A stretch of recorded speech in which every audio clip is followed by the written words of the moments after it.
آج کی مناسبت سے جو عنوان طے کیا گیا ہے جنگ آزادی میں مسلمانوں کا کردار، یعنی ہمارے ملک کو آزاد کرنے میں برادران وطن سبھی شریک تھے، مسلمان بھی شریک تھے، ہندو بھی شریک تھے، سکھ بھی شریک تھے، تو جس میں اکثریت مسلمانوں کی ہی ہے، جس میں کئی علماء شہید ہوئے ہیں۔ دلی کی جامعہ مسجد کے بازار سے لاہور تک کئی درختیں تھیں جس میں کئی علماء کو پھانسیاں دی گئی۔ تاریخ میں یہ ساری باتیں ہیں، آپ تاریخ کا مطالعہ کریں گے تو یہ ساری باتیں آپ کو معلوم ہوگی۔ مزید اسی عنوان پر تقریر کرنے کے لیے شیخ سفیان علی نیلو جماعت ششب کو دعوت دیتا ہوں۔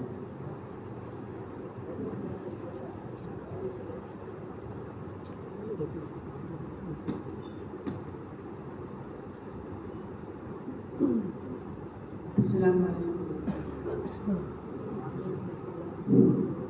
الحمد للہ وکفى وسلام علی عباده الذین اصطفى، اما بعد فقد قال اللہ تبارک وتعالی فی کلامہ المجید وفرقانہ الحمید، اعوذ باللہ من الشیطان الرجیم، بسم اللہ الرحمن الرحیم۔ ان یمسسکم قرح فقد مس القوم قرح مثلہ وتلک الایام نداولها بین الناس، فقد قال الله تبارك وتعالى يقلب الله الليل والنهار إن في ذلك لعبرة لأولي الأبصار، وقد قال الله تبارك وتعالى إن الأرض لله يورثها من يشاء من عباده والعاقبة للمتقين، صدق الله العظيم۔ محترم قابل صدر اور دیگر اساتذہ کرام اور آئے ہوئے مہمانان اعظم اور میرے عزیز ساتھیوں، آج کا یہ مبارک دن انتہائی خوشی اور مسرت کا دن ہے۔ اللہ تبارک و تعالیٰ نے آج ہمیں خوشی کا دن عطا فرمایا ہے۔ آج پورے ہندوستان کے کونے کونے میں اور جہاں مدارس، مکاتب، اسکول، کالج، یونیورسٹی اور ہر چھوٹے بڑے ادارے کے اندر گلیوں میں، کوچوں میں، ہر جگہ آزادی کے جھنڈے لہرائے گئے، آزادی کے جھنڈے بلند کیے گئے، کیونکہ یہ خوشی کا موقع ہے، خوشی کا دن ہے۔ اور ہم یہ بھی جانتے ہیں کہ یہ دو دن ہمارے لیے خوشی کے دن ہیں۔ ایک آج کا دن اگست 15 ہے جس میں ہندوستان آزاد ہوا، اور ایک 26 جنوری ہے۔ آزادی کے بعد جو ہمارا قانون بنا، دستور بنا، جمہوریت بنی، اور جو پورے ہندوستان کے اندر جو قانون مرتب کیے گئے، یہ سب 26 جنوری کو اعلان کیا گیا تھا۔ اسی لیے یہ دو دن ہمارے لیے خوشی اور مسرت کے دن ہیں۔ محترم حضرات اور میرے عزیز ساتھیوں، ان خوشیوں کے پیچھے ہمارے اکابرین کی بڑی بڑی قربانیاں ہیں جو کہ ہم یاد کیے بغیر نہیں رہ سکتے۔ آج ہم ہندوستان کے اندر آزادی کی سانسیں لے رہے ہیں، آزادی کی زندگی گزار رہے ہیں، تو اس کے پیچھے ہمارے اکابرین اور علماء کرام کی بڑی بڑی قربانیاں ہیں۔ اگر ہمارے اکابرین اور علماء کرام قربانیاں نہ دیتے تو ہندوستان کبھی آزاد نہ ہوتا۔ آج اگست 15 ہندوستان جو آزاد ہوا ہے، 70 پر 7 سال مکمل ہو رہے ہیں، لیکن الحمدللہ ہم ہر سال اس خوشی کو مناتے آ رہے ہیں اور پرچم کشائی کرتے آ رہے ہیں، لیکن اس کے پیچھے ہمارے اکابرین کی 200 سالہ خدمات ہیں، جس میں بہت سارے تقریباً 2 لاکھ، جس میں 2 لاکھ مسلمان اور علماء کرام جامع شہادت نوش کیا اور شہادت کا خون پیش کیا۔ تو بڑی بڑی قربانیاں ہیں۔ میں مختلف چند باتیں اور چند واقعات آپ حضرات کے سامنے ظاہر کرنا چاہتا ہوں، تاکہ کیونکہ عام طور سے یہ 2 دن ہوتے ہیں جس میں ہم اپنے اکابرین کو یاد کر کے ان کے قربانیوں کو، ان کی تاریخ کو بیان کر سکتے ہیں۔ تو میرے عزیز سامعین کرام، جب انگریز ہندوستان میں آئے اور اپنے پیر جما لیے تو سب سے پہلے ہمارے اکابرین کو احساس ہوا کہ ان کی نیتیں خراب ہیں، ان کی نیتوں میں کھوٹ ہے۔ تو سب سے پہلے علی خان وردی رحمۃ اللہ علیہ انگریزوں کے خلاف علم بغاوت شروع کی، انگریزوں کے خلاف علم بغاوت بلند کیے اور چھوٹے چھوٹے محاذ بناتے رہے، انگریزوں کے خلاف لڑتے رہے، کبھی یہ کامیاب ہوتے تھے تو کبھی وہ کامیاب ہوتے تھے، اور مختصر سے عرصے میں علی خان وردی رحمۃ اللہ علیہ شہید ہو گئے۔ پھر اس کے بعد نواب سراج الدولہ رحمۃ اللہ علیہ 1750 پر 7 میں، جو کہ بنگال کے اور اس کے اطراف کے علاقے کے حکمراں تھے اور علی خان وردی رحمۃ اللہ علیہ کے نواسے بھی تھے، انہوں نے انگریزوں کے خلاف کمیٹی بنائی، انگریزوں کے خلاف جنگیں کی، لیکن رہی بات اپنوں کی غداری کی تو میر جعفر کی میر جعفر کی غداری کی وجہ سے نواب سراج الدولہ رحمۃ اللہ علیہ بھی شہید ہو گئے اور انگریز پورے بنگال پر قابض ہو گیا اور اس کے اطراف کے علاقوں پر بھی قابض ہو گیا. تو نواب سراج الدولہ رحمۃ اللہ علیہ بھی شہید ہو گئے. اللہ تعالیٰ کو جو منظور تھا. اس کے بعد اللہ تبارک و تعالیٰ نے ادھر میسور کے اندر حیدر علی رحمۃ اللہ علیہ انگریزوں کے خلاف عالم بغاوت بلند کیے, انگریزوں کے خلاف لڑتے رہے, محاذ بنائے اور زبردست جنگیں ہوئی. اس کے بعد حیدر علی رحمۃ اللہ علیہ کے شہید ہونے کے بعد حضرت ٹیپو سلطان رحمۃ اللہ علیہ بادشاہ بنے. اور یہ وہ ہستی ہیں جن سے انگریز ڈرتے تھے, اور ہندوستان کے اندر انگریزوں کے لیے سب سے مضبوط چٹان حضرت ٹیپو سلطان رحمۃ اللہ علیہ ہیں. ان کا پورا نام فتح علی خان حضرت ٹیپو سلطان شہید رحمۃ اللہ علیہ. انگریزوں نے ان کے ساتھ ان کے خلاف جنگ کیے اور ان کو ایسی ناکامی ہوئی کہ اس سے پہلے انگریزوں کو اس طرح کی ناکامی نہیں ہوئی تھی, اور اس طرح انہوں نے شکست پایا کہ انہوں نے کرناٹک کا علاقہ ہی چھوڑ کر چلے گئے, اور انگریزوں کے اندر بدلے کا آگ بھڑکنے لگا, غصے کے شعلے بھڑکنے لگے, اور انگریز 1 سال یا 1.5 سال تیاری کرنے کے بعد دوبارہ سے حضرت ٹیپو سلطان رحمۃ اللہ علیہ سے جنگ کیے, اور اس مرتبہ انگریزوں نے پوری قوت کے ساتھ جنگ کیے,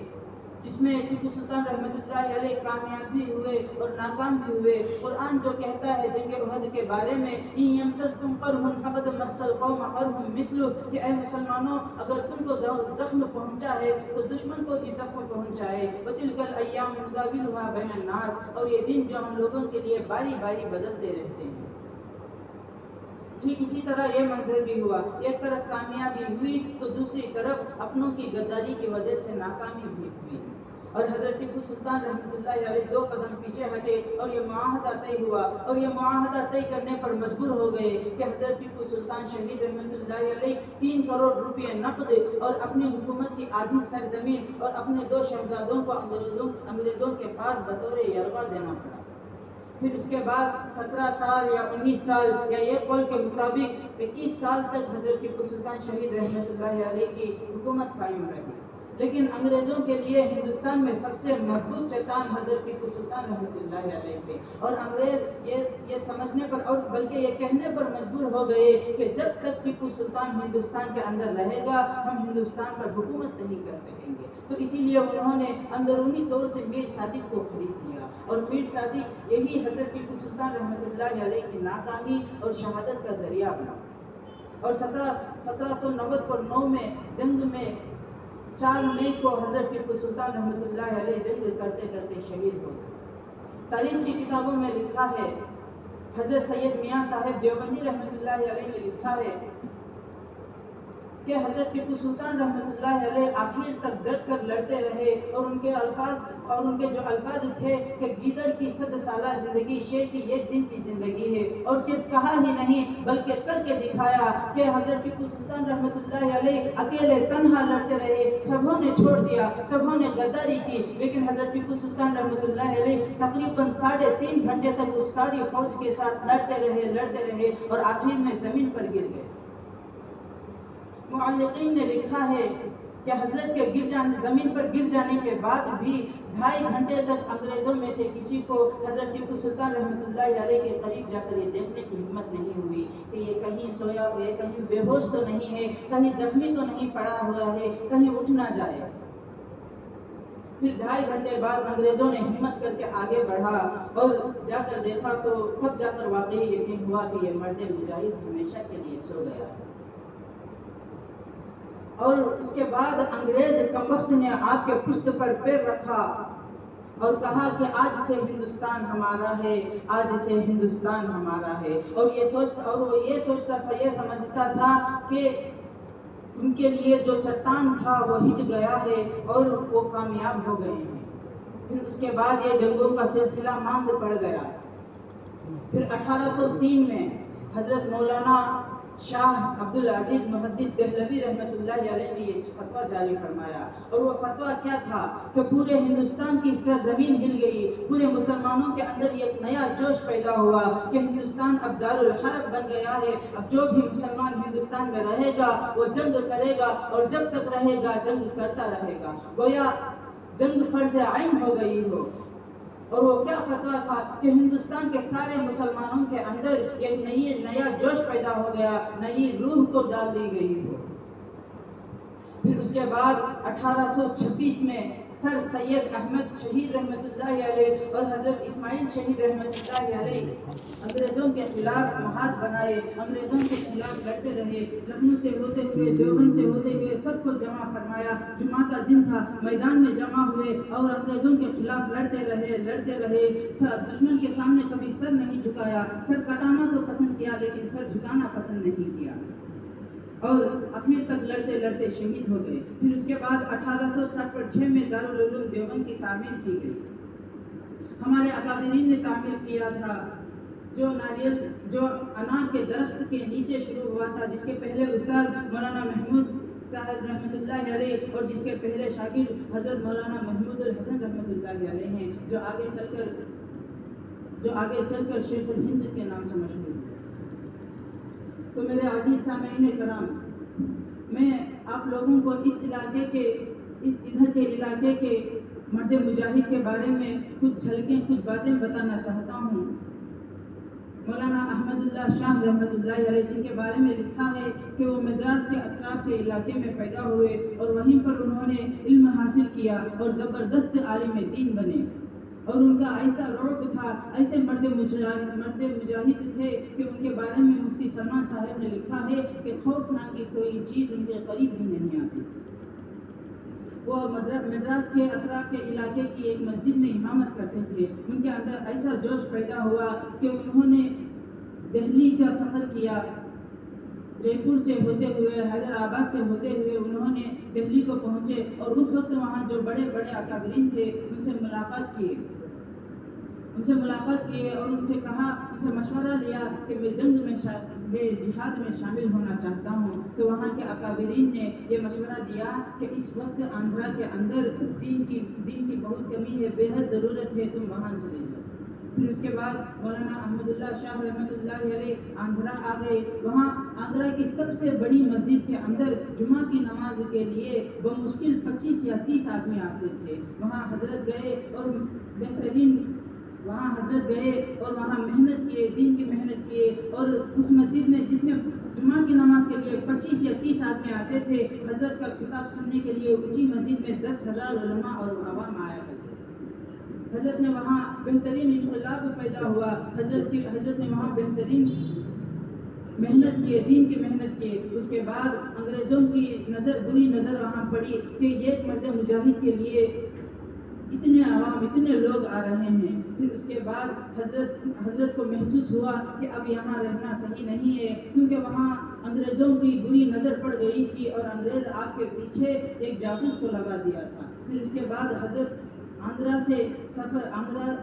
سفر کر کے ہجرت کر کے لکھنؤ پہنچ گئے، اور وہاں بھی اسی طرح محنت کیے، وہاں بھی انقلاب پیدا ہوا، لیکن وہاں اپنوں میں اختلافات، کوئی سنی کوئی بریلوی، ان اختلافات کے درمیان حضرت نہیں رہ سکے۔ اس کے بعد حضرت وہاں سے بھی سفر کر کے فیض آباد آ گئے۔ فیض آباد میں آئے اور وہاں حضرت نے بہترین محنت کیے، وہاں بھی حضرت کی محنت کی وجہ سے ایک بہترین انقلاب پیدا ہوا، وہاں بھی محاذ بنائے۔ لیکن انگریز کا جاسوس حضرت کو آندھرا سے ہوتے ہوئے، لکھنؤ سے ہوتے ہوئے فیض آباد تک حضرت کی جاسوسی کی۔ انگریز نے وہاں ایک آدمی کو بھیجا اور حضرت کو گرفتار کر لیا اور وہاں کی ایک جیل میں ڈال دیا۔ حضرت وہاں کے جیل میں 2 مہینے تک رہے۔ اس کے بعد حضرت کے شاگرد مولانا عبید اللہ فیض آبادی رحمۃ اللہ علیہ، حضرت جس جیل میں تھے وہاں گئے اور جیل کو توڑ کر حضرت کو وہاں سے رہا کرائے، اور وہاں سے نکل کر حضرت شاہ جہان پور میں آ گئے، اور شاہ جہان پور میں بھی حضرت نے ایک حکومت قائم کی۔ انگریز وہاں بھی جنگ کیے، اور وہاں بھی جنگ کے دوران حضرت کے آدمی بھی کم تھے، حضرت کے پاس جنگی وسائل بھی کم تھے، تو حضرت وہاں سے بھی اپنے خاص لوگوں کو لے کر وہاں سے بھی سفر کر کے نیپال آ گئے۔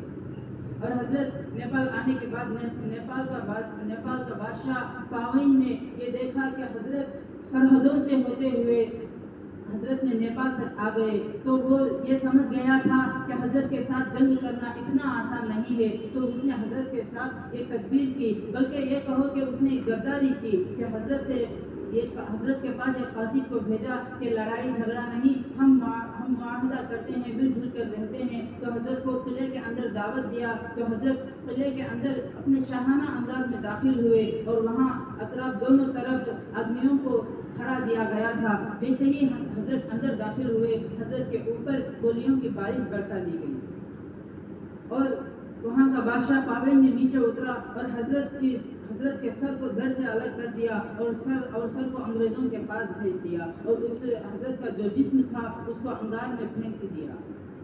اور انگریزوں نے راجہ پاویل کو اس مرد مجاہد کو مارنے، اس مرد مجاہد کو شہید کرنے کے بدلے میں 50,000 روپے نقد اور 3 جوڑا حضرت کو 3 جوڑا جو ہے اعزاز کے طور پر پہنایا تھا۔ میرے عزیز سامعین کرام، یہ بڑی بڑی قربانیاں ہیں ہمارے مجاہدین کی۔ اللہ تعالیٰ نے بڑے قربانیوں کے بعد ہم کو جو ہے آزادی عطا فرمائی ہے، ہمارے ملک کو آزادی عطا فرمائی ہے۔ دہلی کے چاندنی چوک سے لے کر خیبر تک، جو کہ پاکستان کا ایک علاقہ ہے، اور پشاور کے علاقے تک جتنے درخت تھے، انگریز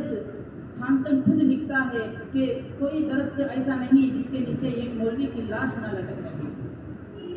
تو بڑی قربانیاں ہیں، اور 1901 میں بھی ایک محاذ بنائے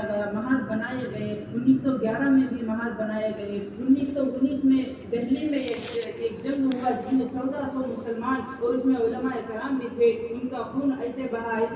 جس طرح بارش پڑنے سے پانی۔ اس کے بعد 1920 میں گاندھی جی کو آگے بڑھایا گیا، کیونکہ ہمارے اکابرین نے یہاں برادران وطن کو شامل کرنا تھا۔ اس کے بعد 1930 میں آوازیں بھڑکنے لگی کہ انگریزوں کو ہندوستان سے بھگاؤ، پورے ہندوستان سے یہ آوازیں بھڑکنے لگی۔ اس کے بعد اللہ تبارک و تعالیٰ نے 1940 میں ہم کو ہمارے ملک کو آزادی عطا فرمائی۔ محترم سامعین کرام، آج ہم آزادی کی سانس لے رہے ہیں، خوشی کے ساتھ رہ رہے ہیں، ہمارے مساجد، مکاتب، مدارس اس ہندوستان میں آزادی کے ساتھ ہیں، تو یہ سب ہمارے اکابرین کے قربانیوں کی وجہ سے۔ اللہ تعالیٰ سے دعا کریں کہ اللہ تبارک و تعالیٰ ہم کو، ہمارے وطن کو اور ہمارے مساجد اور مدارس کو ہمیشہ کے لیے آزاد رکھے، اور ہم مسلمانوں کو ہمیشہ کے لیے آزاد رکھے۔ وآخر دعوانا والحمد للہ رب العالمین۔